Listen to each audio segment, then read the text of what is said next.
Hi, welcome back to my channel. I'm Traben. We're back at the One Piece wall because today we're going to be ranking all the arcs of One Piece.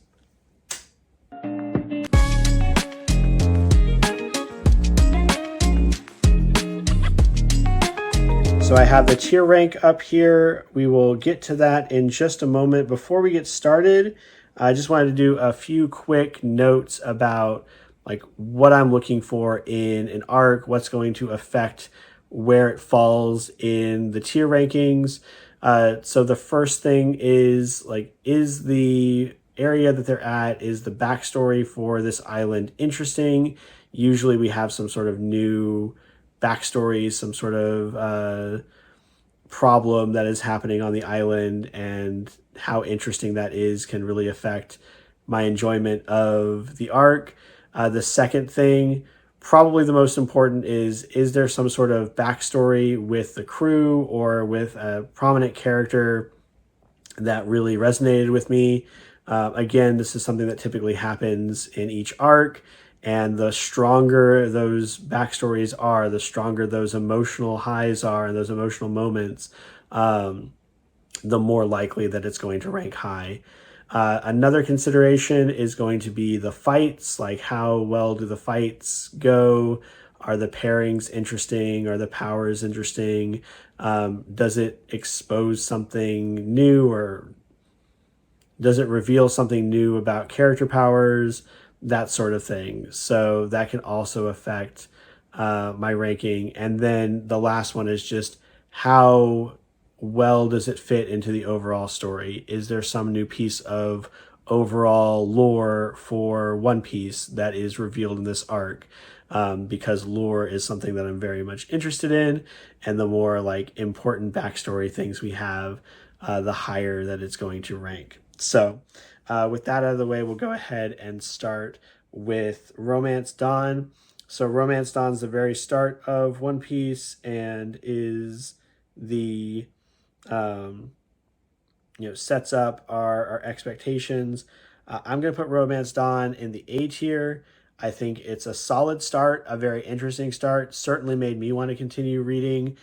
We've got Luffy's backstory. We've got Shanks sacrificing his arm for Luffy, and I find that all very compelling. But generally, when you look back at it, does it have anything that really stands out as something that was significant moving forward? Not a whole lot. If we get Shanks in here at the end of the story and we come back to that, that might change my view of it a little bit. But at the moment, since we haven't returned to Shanks and we haven't had that reunion yet, we're still waiting for that payoff. And so again, a solid start. I'm putting it in A tier. All right. Next we have Orangetown. So Orangetown is introduction of Bucky, and this is also where Nami first shows up. And so I'm not a huge fan of Bucky. I know he's got a rabid fan base, but it's not something that I think about very much in these early chapters. It's not something that stands out to me, so I'm putting it in B tier. The next one is Syrup Village. So Syrup Village is Usopp's backstory, and Captain Kuro, the Black Cat. I'm going to put this lower in C tier. Interesting that the beginning of One Piece is kind of taking a little bit of a dip. Again, there's not a whole lot that has come back in the lore from this arc, and Usopp, not my favorite character. So the things that really stand out to me about this arc are some of the goofier bits, some of the funny bits that occurred there, but there's not really a lot that moves forward from Syrup Village, besides that's where we pick up Usopp. All right, next up is Baratie. So Baratie, for a couple of reasons, I'm going to put that in A tier. I feel like A tier, bottom of B tier maybe, or top of B tier maybe. I'll put it in A tier. So we have specifically like the introduction of Sanji, who at one point was my favorite character, has kind of slipped down in the rankings, but I really do like that backstory. I really like the idea of like the fighting chefs. I think that's an interesting concept.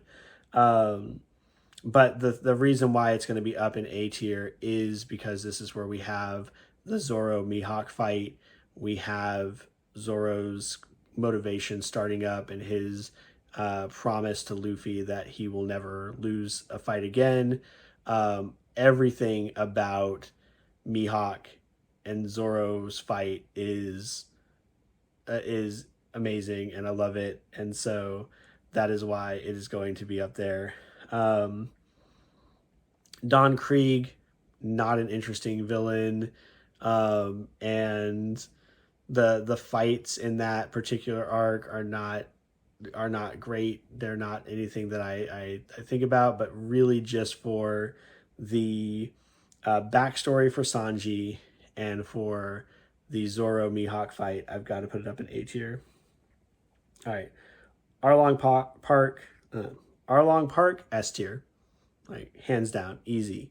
Arlong Park is one of my favorite arcs. It is something that has stuck with me even a thousand chapters later, however many chapters we are. Nami's backstory is one of my favorites. The moment where she asks Luffy for help is one that still resonates with me. It's one of the saddest moments in my feeling of One Piece, and because you have that tragic backstory, you have that standout moment of everybody ready to fight. I feel like the pairing off fights in this arc was very strong.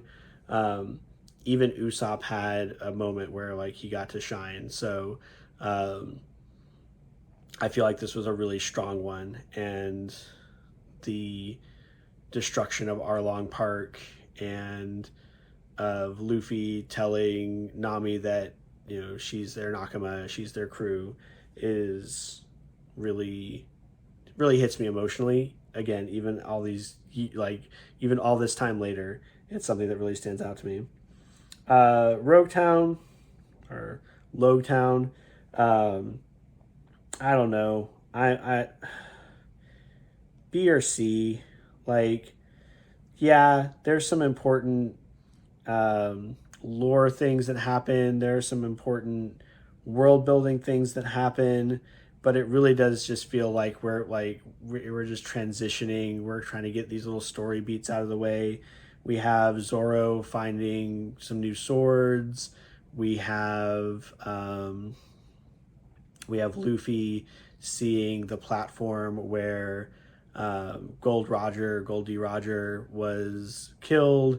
But then we also have Buggy coming back with Alvida and like trying to get his vengeance on him. We have the first appearance of Dragon. So yeah, like a lot happens in that arc, but it's all like really indirect setup for things that are coming up later, and we're not really taking a lot of time there. I think that's also when Smoker first shows up and Tashigi, and they're pursuing the Straw Hat Pirates. So again, like it feels like a lot of setup. It feels like a lot happens there, but it's such a short stopover. Nothing has time to really develop.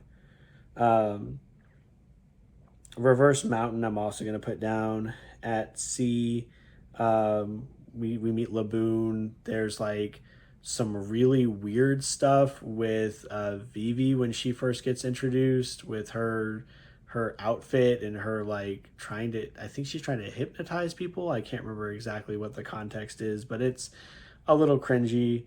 Laboon's cool, and the way that Luffy goes about handling that is very Luffy, a very Luffy solution to that problem. But again, it's one of these moments that's not really like setting up something later on. Not very clearly working toward anything. We do get the first hints at Baroque works, I think, at that point. But again, it's too short of a thing to really have any lasting impact. Whiskey Peak, I don't like. I don't like Whiskey Peak. I'm gonna put it down in D tier. Whiskey Peak has the moment in One Piece that I feel like is one of the most oddly like odd tonal shifts in the entire series when Zoro and Luffy fight for really no reason. They don't bother talking to each other, and like had it been a thing that came up later and had been a concept that like this is a common thing for them where they miscommunicate, that would be one thing.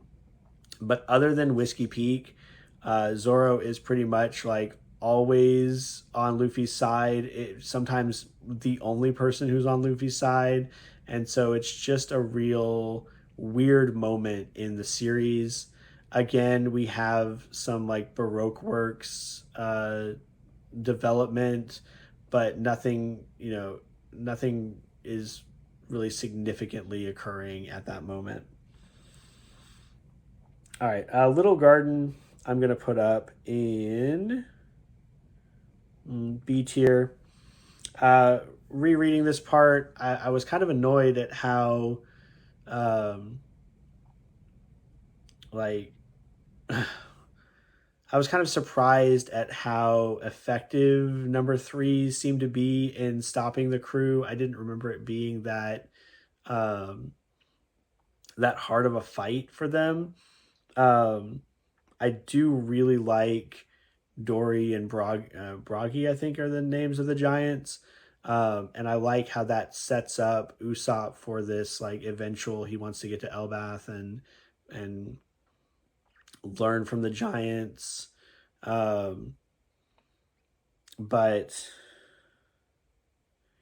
ultimately it's another one of these that like is one of these like really quick stopovers at the very beginning where we're not taking a lot of time. We're kind of building up toward a bigger thing, but this like little stopover is just going to be like a quick story, quick little fun thing, and then we'll move on to like the real conflict, the real island, the real story that we're working toward.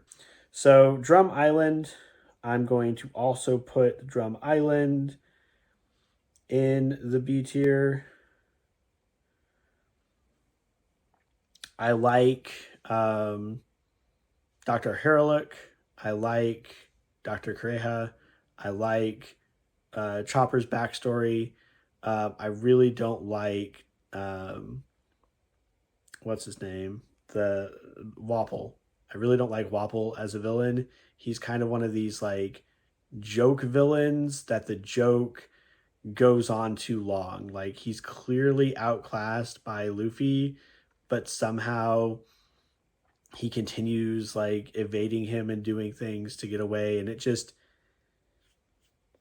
overstays its welcome. But all the backstory stuff is really strong, and I like those moments. I like the history of Drum Island. I like Dalton, and I like seeing the development of these characters that at first seem very off-putting, which I think is a very Oda thing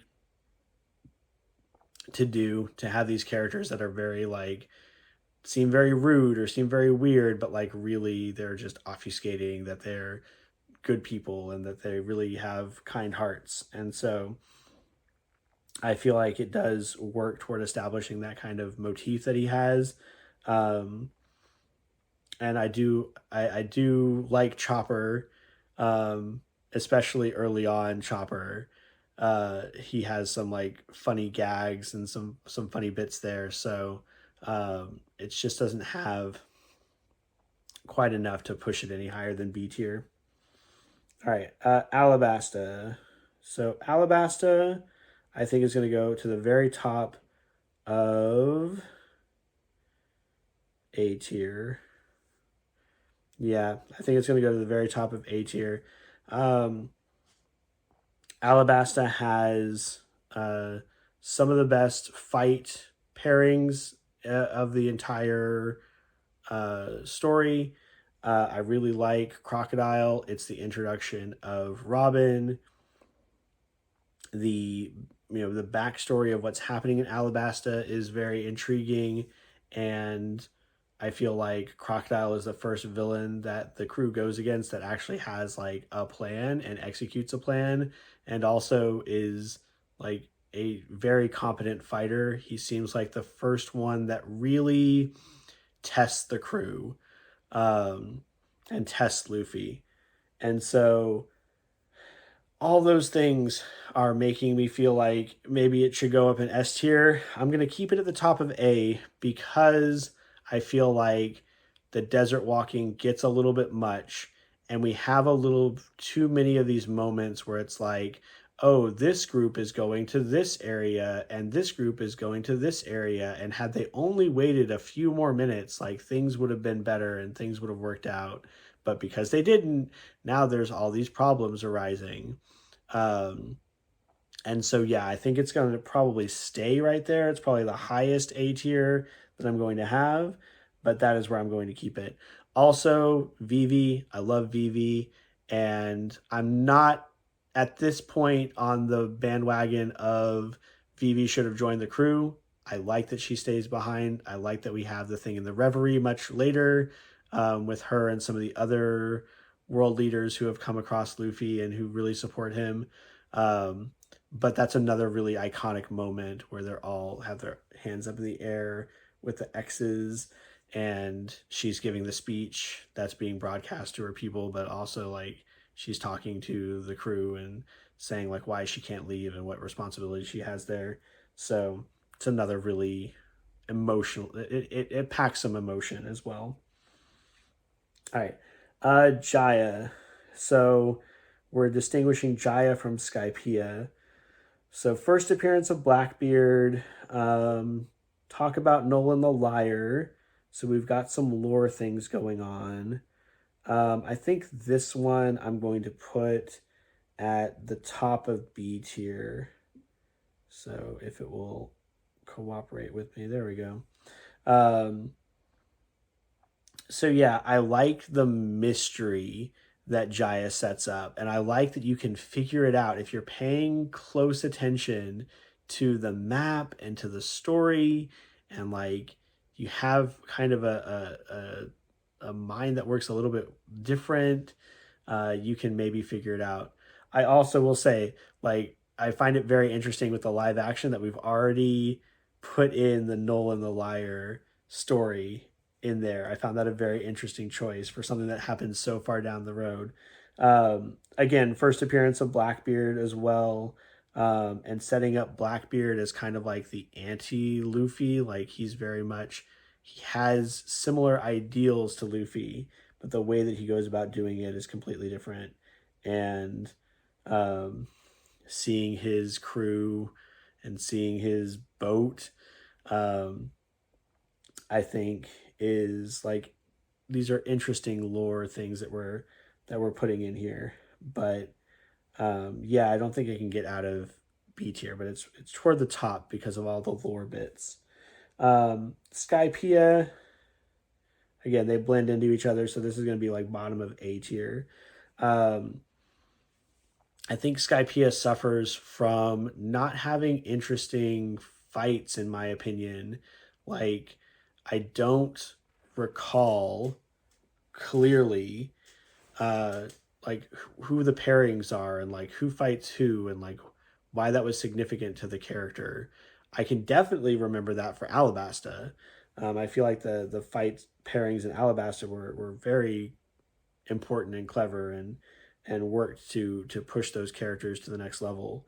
But Skypiea doesn't really have that. And the realization that Luffy is basically just a hard counter for Enel is funny, but also kind of makes it to where it's like, okay, well then it's just a matter of time before he wins. Um, but again, like the lore that it is developing, finding another one of the poneglyphs was um, really important. You know, that it's up there in Skypiea and it's probably not been viewed by very many people at all. Um, I think was all interesting. So it's got some world lore bits. It's got some decent fights. Again, I think they're okay. I just don't really, none of them really stand out to me.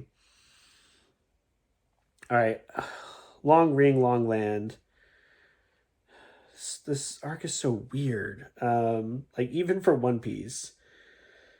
Uh I'm gonna go with I'm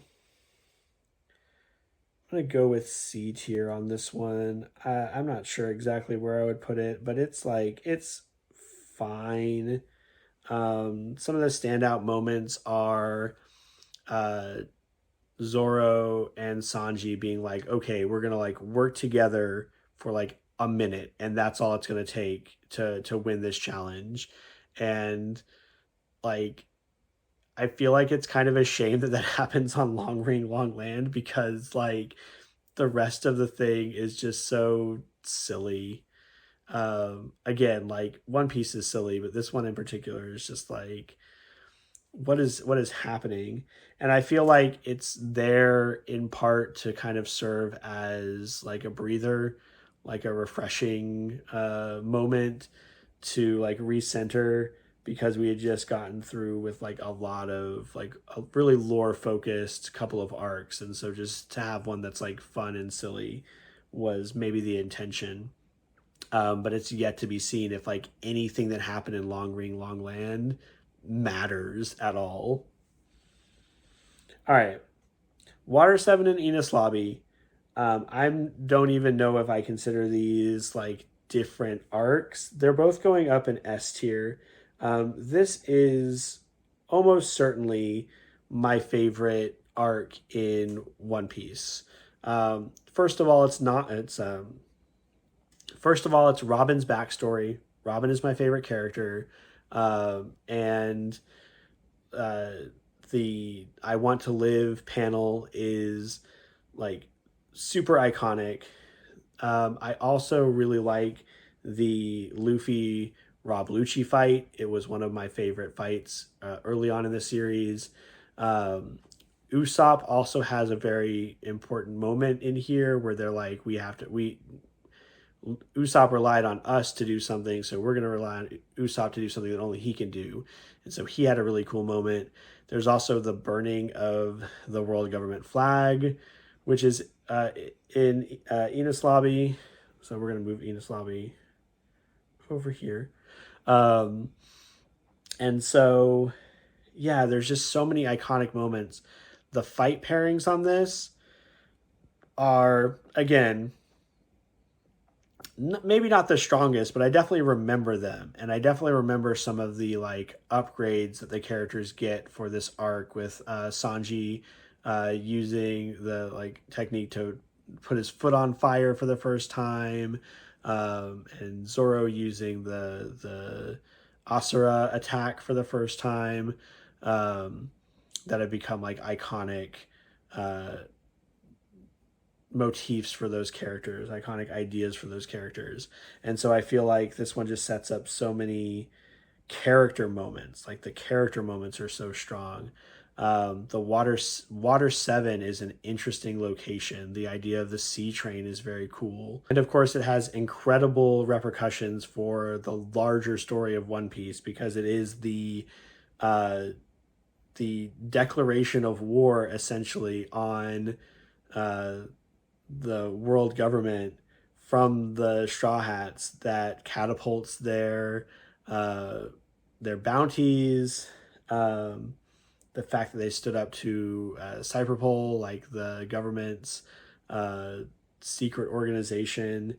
The moment there where it's clear that it's like Luffy's crew versus the world. Having to say goodbye to the merry-go, setting it on fire, a very emotional moment for the crew, saying goodbye to what has now been established as essentially a crewmate.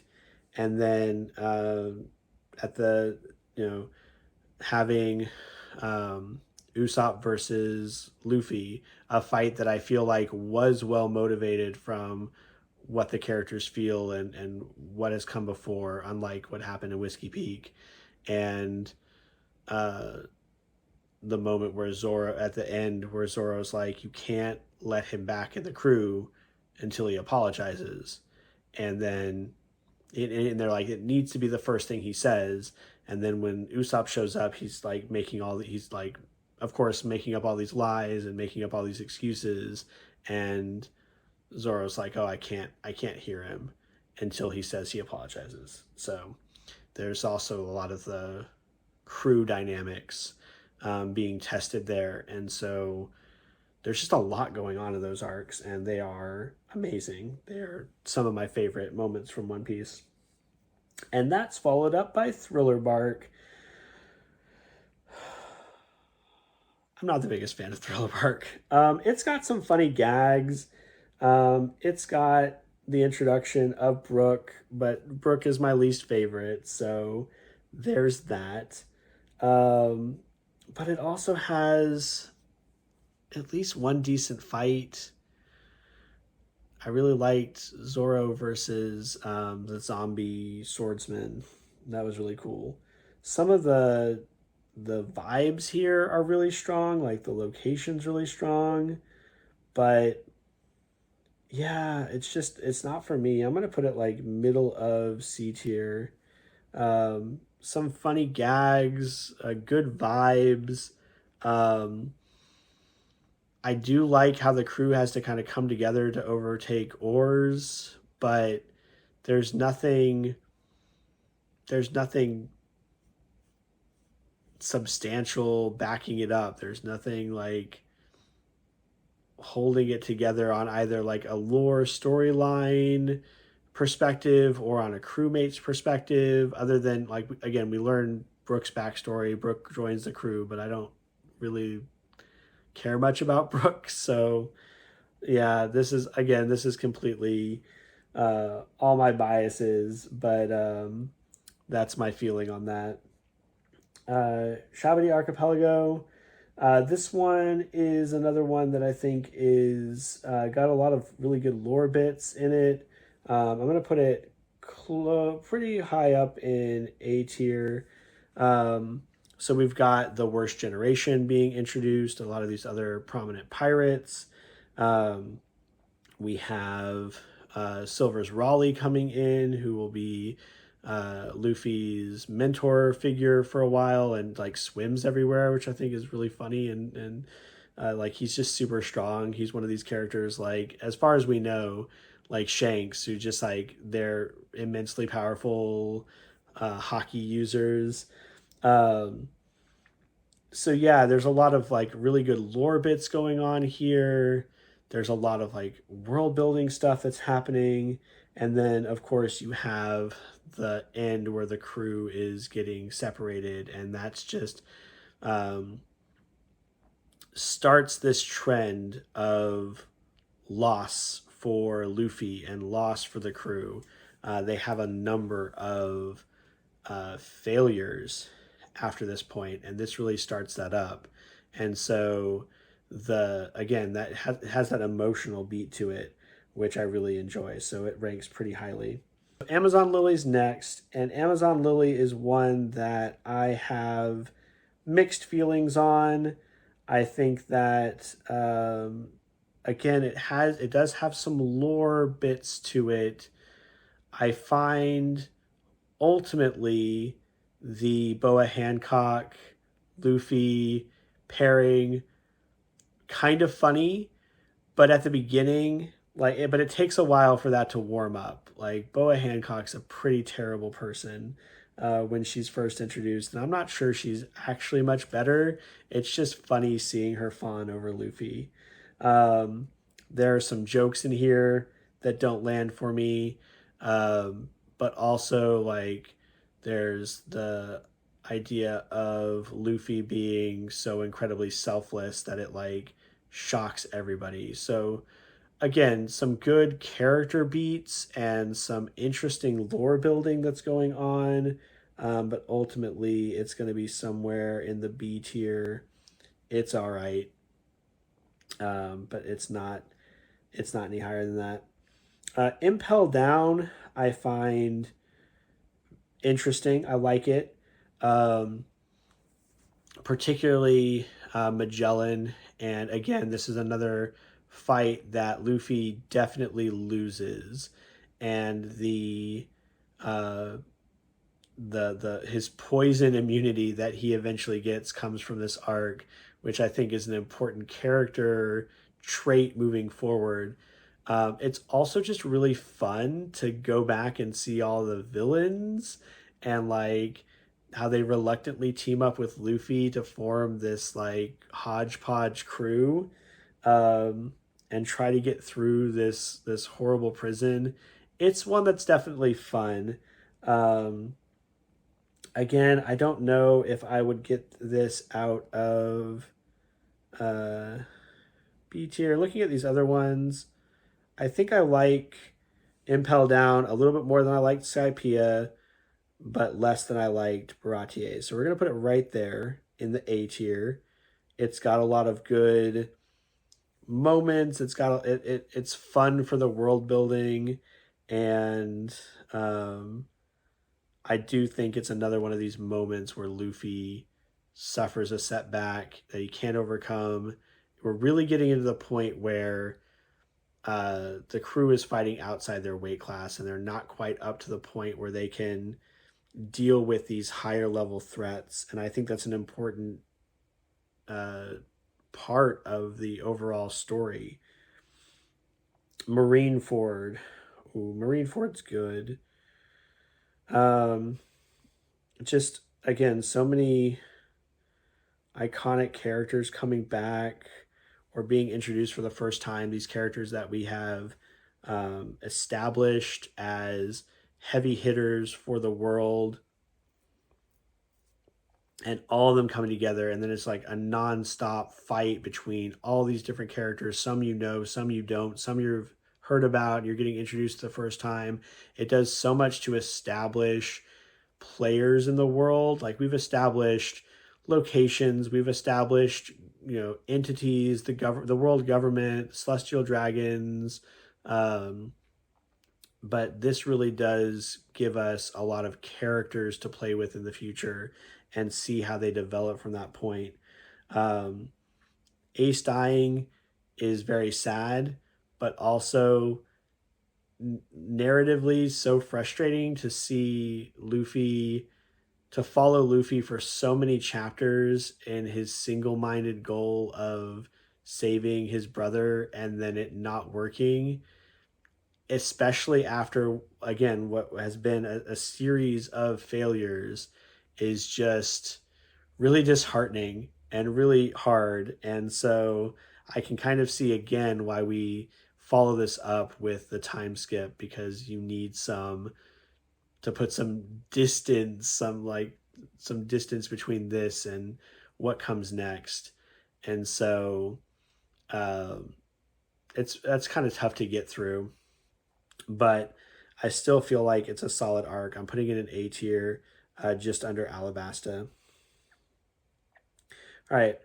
Uh, I'm gonna again like kind of bunch these together. So Return to Sabaody and Fishman Island, I'm gonna kind of lump together. I don't feel like the um, return to the return of the crew was handled very well. I don't think Fishman Island gave enough time for any of the crew members to really shine and show their new abilities. I don't think we spend enough time like getting the crew back together and letting it just breathe for a while. I feel like we did jump into Fishman Island pretty quickly. Um, and I also feel like, and again, and I feel like the threat in Fishman Island was not serious and not anything that was difficult for the crew to overcome. And again, I understand from a narrative standpoint that after so many losses and so many failures, that like you want to have a win and you want to show that these characters have gotten much stronger and they can overcome these problems much easier, and they're going to have like much more difficult conflicts. But I'm just not the biggest fan. It just seems like we're waiting until the obvious detriment of being surrounded by the ocean when your power is, you know, uh, eliminated with being in seawater. We're just waiting for that handicap to not be a factor long enough for Luffy to like one shot the primary antagonist of this. The best thing that comes out of Fishman Island is Luffy declaring war on Big Mom and saying that Fishman Island is now his territory. So now he's like becoming one of these big players in the world. But again, that could have been done with a more interesting story backing it up, and something that maybe had a little bit more of personal stakes or a little bit more of development of the characters, maybe seeing more about what they did during the time skip, or showing that it takes some time for them to get back into a rhythm together, showing off some new moves, something. But like none of that really seemed to happen in Fishman Island. All right. Moving on from Fishman Island, we get into some of my favorite arcs. So all this like kind of bleeds together. So one of the things I find really interesting about One Piece is as we're getting further into the story, these arcs get more and more as like a cohesive, continuous story to the end of the line. And so it gets harder to, in my mind, to separate these out. So Punk Hazard's next. I'm going to put Punk Hazard in the I think I'm going to put Punk Hazard in B tier somewhere. Like it's good, but mostly due to Law and his interaction with the crew, and his like starting up with his backstory, and him joining, like forming an alliance with the crew, I think is fun. I want to scoot that over, so just know that it should be to the right of Jaya. So yeah, and here we do have some like character moments with Nami, like deciding she wants to protect these children, and I like the uh, I like the fights with Law and learning more about how his power works. Um, we don't have like that end of a arc thing where like everyone pairs off and has a fight. That's not until Dressrosa. But I feel like it's setting up some good uh, character things, and setting up backstory for these arcs that we're going to get to in the future. Again, these are more strongly connected as we go on. Dressrosa, I'm also going to put up in S tier for me. Um, of the new world arcs, I think Dressrosa is probably my favorite. The first time I read it, it felt like it really dragged because Dressrosa is very long. It is very involved. It's got a lot happening, and we have to spend a lot of time with like backstories of multiple things and following a lot of different characters and a lot of moving parts. But I think that ultimately it does come together. It does work very well. The fight pairings in this are very strong. It really does give me kind of Alabasta vibes as well, like with the way that the fights kind of pan out. And then of course we have, I'm pretty sure here is where we have Law's backstory in full. We have some really iconic moments with Luffy stopping Doflamingo's kick to Law in that moment, and I feel like Doflamingo is one of my favorite villains as well. Not only is he a celestial dragon, and we get some more of like what that world is like, but also he's been a threat. He's been someone who works in the background already. You've seen him at Marineford. You've seen him show up to the Gorose meeting, and or no, it was to there was a meeting of the Seven Warlords. So he's shown up there, and so you know that this is a player, a important character in the overall lore of the story, and just seeing his power and seeing what he can do was really interesting. Next up is Zoe. I really like Zoe. It's going to be a little bit lower than Dressrosa. It's not quite S tier, just because there's not quite enough happening in Zoe. Again, we got backstory going on. We've got some compelling characters, an interesting location for sure. Probably one of the most interesting locations we have in all of One Piece. I really like the Minks, the idea of these two characters who used to be allies, but now hate each other so much that there's like, I'll take care of the day, you take care of the night, and we'll just never talk to each other. But deciding to come together for this fight that is about to happen really gives an idea of the stakes that are going on. I also really enjoy the revelation at the end of Zoe that even after all the torture that was happening and how they swore up and down that there is no ninja there, and everyone was really worried about like saying anything about the people they're traveling with being from Wano, and then when they do, they're like, oh, Dogstorm and Cat Viper are like, oh, well, actually, like, he is here, and like we are allies with Wano, and like we're so invested in it that we are willing to endure this torture, is a really striking moment, a very surprising moment the first time you read it. And so yeah, for the interesting location, the interesting backstory, it does get to A. It's missing, like, doesn't have any fights. It's more of a lore. It's more of a lore arc, and doesn't have anything with character backstories. All right, Whole Cake Island. I think Whole Cake Island is going to end up being at A tier, but maybe like very top of A tier. It's Sanji's backstory part 2. Again, I really liked Sanji as a character. He's still my number 4. And so seeing his backstory was fun. I like that it's Super Sentai adjacent. Big Mom is a very threatening character in this. There are just some things that didn't work for me. There's like a 12-hour fight between Katakuri and Luffy, and Katakuri is not developed up until the point where that fight starts as someone that exists, let alone is like a threat that they're going to have to take care of. So it seems to come out of nowhere.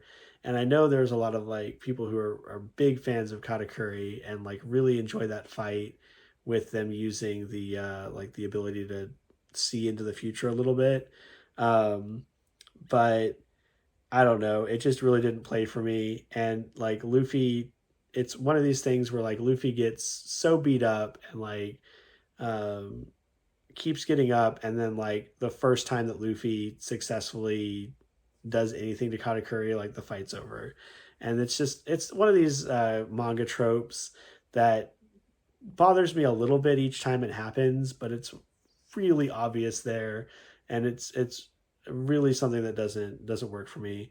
So yeah, this one's another one that's like really cool location, like really cool backstory for Sanji.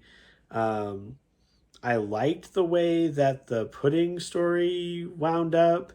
And it's actually another moment that I feel like is actually pretty emotional. And it's not one that I feel like registers for a lot of like the saddest moments of One Piece, but when Pudding removes all the memories of like her and Sanji like working together, and uh, like her them being a couple kind of. Um, I feel like that's really sad and not where I was hoping the story would go, but I know that Oda said that romance is not part of what he wants to do. They're all in love with adventure. Um, and so, yeah, so Whole Cake Island, I think, is going to be the top of my A tier. And then we've got Wano. So I'm not quite done with Wano. And I feel like I feel like it really depends on how it's going to go. Right now, I'm going to put it at the bottom of S tier because I feel like it is doing a lot of what I like to see. I feel like for me, it was like a slow start to the arc. There were so many new characters we had to introduce. And at this point, I think I mentioned this somewhere else, but at this point, I was kind of like fatigued by the way that Oda draws women, and they all look the same, and so it's really hard to tell like who's who, and there were a lot of names to keep track of, and so like it was a little bit of a slog at the beginning to get to this new island and to start all this new story that is again very complicated and involved. But when we got to the end of the arc and we start getting the fights starting, not only do I feel like the fights so far have been really entertaining and have been like good pairings, memorable pairings, but I also feel like Oda was doing some really interesting things with this one where they start with X number of people, like Luffy's side has this Luffy's side has this many people and the opposing side has this many people, and like over the course of the story it's like, okay, well now this character's power has taken over these people and so now they're on Luffy's side, and Chopper has used his skills as a doctor to heal these people, so now they're temporarily at least aligned with him and against this person who was going to let them die.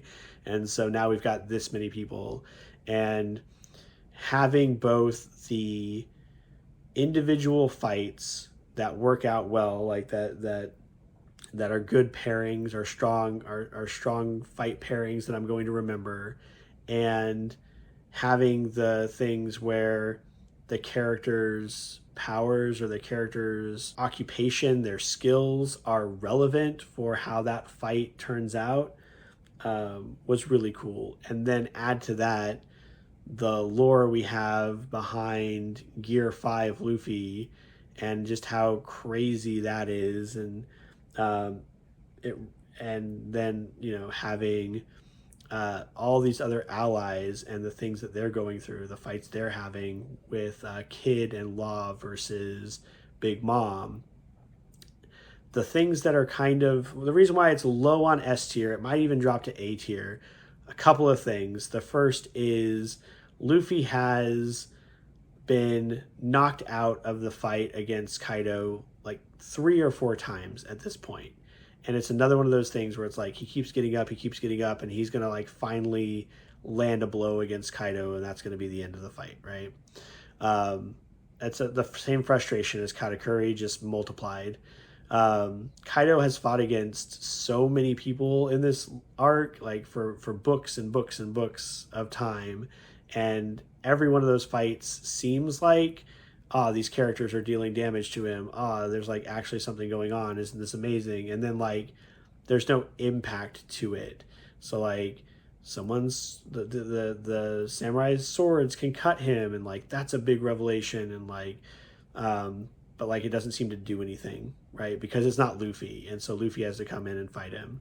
And then Luffy does all these things where he tries his different gears, and like some of them are working and some of them aren't, and then he's using the different hockey against him, and then he's in gear 5, and like it seems like every time a new attack is tried, Kaido is like, oh, this is actually doing something to me, how are you hurting me? But then like it's not, he just brushes it off every time. And so that's kind of frustrating too. And then the last thing is the whole revelation of gear 5 raises some very important questions for events that have happened in the past, and like why have they taken certain actions against Luffy. And so yeah, there's a handful of things that I'm kind of like on the fence about, but just the overall structure of the story and how different things are feeding into one another, the individual fights, and then like at the macro level how the fight is progressing, I think is all really interesting and something that we haven't really explored in this way before. And that is my ranking for all of the arcs for the One Piece manga. Please share your thoughts in the comments below. If you've read One Piece, what have you enjoyed? What do you think is a strong arc? Am I completely wrong about something? Is there something I completely overlooked? Because honestly, there's a lot going on in One Piece, and so that is entirely possible. As always, please like and subscribe to help us grow this corner of our booktube community. I hope your reading journey is going well, and until the next one,